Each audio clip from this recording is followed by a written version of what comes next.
நீங்க 24 மணி நேரமும் பிஸியா இருக்கீங்களா? ஆனா உங்க பேங்க் பேலன்ஸ் மட்டும் வளரவே மாட்டுதா? அப்போ நீங்க ஹஸ்லர் வலையில சிக்கி இருக்கீங்கன்னு அர்த்தம். வாங்க அத பத்தி இந்த வீடியோல பார்க்கலாம். இந்த கதையில 2 பேர் இருக்காங்க. ஒருத்தர் பேர் ரவி, இன்னொருத்தர் பேர் சந்துரு. 2 பேரும் ஒரே வேலையை தான் செய்யறாங்க. அதாவது மலை உச்சியிலிருந்து தண்ணி கொண்டு வந்து கீழே உள்ள கிராமங்களுக்கு விக்கிறது. இதுதான் இவங்களுடைய வேலை. சந்துரு வந்து ஒரு ஹஸ்லர், அதாவது உழைப்பாளி, சோர்வே இல்லாம உழைச்சிட்டு இருக்க ஒரு நபர். அவர் உடனே பெரிய வாளிகளா எடுத்துட்டு போயிட்டு தண்ணியை சுமந்துட்டு வந்து ஓடி ஓடி வந்து தண்ணி கொடுத்து வைக்கிறாரு. நிறைய காசு பாக்குறாரு, ரொம்ப சந்தோஷமா இருக்கிறாரு. ஆனா ஒரு நாள் அவரால் உடம்பு முடியல, உழைக்க முடியலன்னா அன்னைக்கு அவங்க வீட்டுல அடுப்பெரியாது. அன்னைக்கு அவருக்கு வருமானம் கிடையாது. அவருடைய உழைப்பு தான் அவருடைய பிசினஸ்.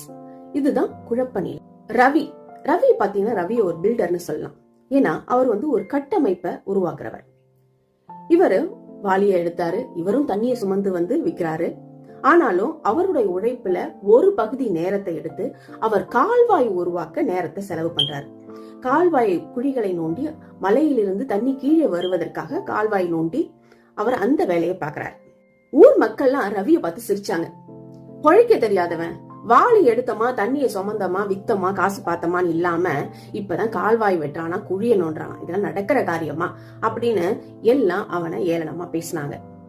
ஆனா ரவி கால்வாயை கட்டி முடிச்சான். அவன் தூங்கிட்டு இருக்கும் பொழுது கூட அவனுக்கு வருமானம் வந்தது. அவன் தூக்கத்துல இருக்கும் பொழுது கூட மலையின் உச்சியிலிருந்து தண்ணி கிராமத்துக்கு வந்தது. இந்த கதை இங்க முடியுது. நம்மள பல பேர் சந்துரு மாதிரி தான் ஓடிக்கிட்டே இருக்கோம், உழைச்சுக்கிட்டே இருக்கிறோம். ஆனா ரவி என்ன பண்ணார் தெரியுமா? முதல்ல ஸ்கில், தண்ணிய சுமக்க கத்துக்கிட்டாரு.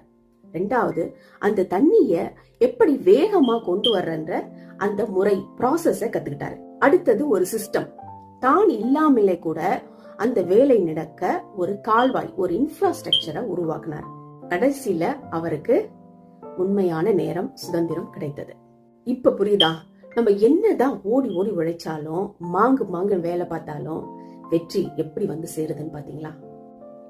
நண்பர்களே, நீங்க உங்க பிசினஸா இருக்கலாம், அல்லது உங்க வாழ்க்கையில எந்த ஒரு செயலாகவும் இருக்கலாம். அதுல இன்னும் நீங்க வாளி சுமந்துட்டு இருக்கீங்களா, அல்லது கால்வாய் கட்டிட்டு இருக்கீங்களா? நீங்க உங்க வாழ்க்கையில ஒரு ஆபரேட்டரா இருக்க போறீங்களா, அல்லது ஓனரா மாற போறீங்களா? யோசிங்க.